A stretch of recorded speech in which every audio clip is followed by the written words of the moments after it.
On that night could not the king sleep, and he commanded to bring the book of records of the chronicles, and they were read before the king. And it was found written that Mordecai had told of Bigthana and Teresh, two of the king's chamberlains, the keepers of the door, who sought to lay hand on the king Ahasuerus. What honor and dignity hath been done to Mordecai for this? There's nothing done for him. Who's in the court? Now Haman was come into the outward court of the king's house, to speak unto the king to hang Mordecai on the gallows that he had prepared for him. Behold, Haman standeth in the court. Let him come in.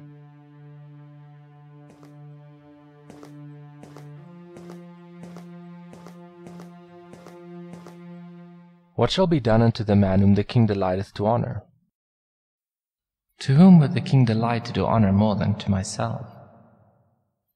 For the man whom the king delighteth to honor, let the royal apparel be brought which the king useth to wear, and the horse that the king rideth upon, and the crown royal which is set upon his head. And let this apparel and horse be delivered to the hand of one of the king's most noble princes, that they may array the man withal whom the king delighteth to honor, and bring him on horseback through the street of the city, and proclaim before him, Thus shall it be done to the man whom the king delighteth to honor. Make haste, and take the apparel and the horse, as thou hast said, and do even so to Mordecai the Jew, that sitteth at the king's gate. Let nothing fail of all that thou hast spoken. Then took Haman the apparel and the horse, and arrayed Mordecai, and brought him on horseback through the street of the city. Thus shall it be done to the man whom the king delighteth to honor. Thus shall it be done to the man whom the king delighteth to honor. Thus shall it be done to the man whom the king delighteth to honor.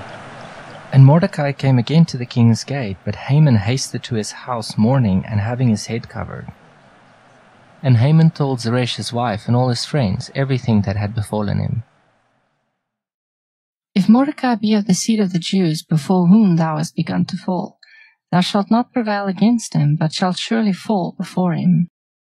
And while they were yet talking with him, came the king's chamberlains, and hasted to bring Haman unto the banquet that Esther had prepared.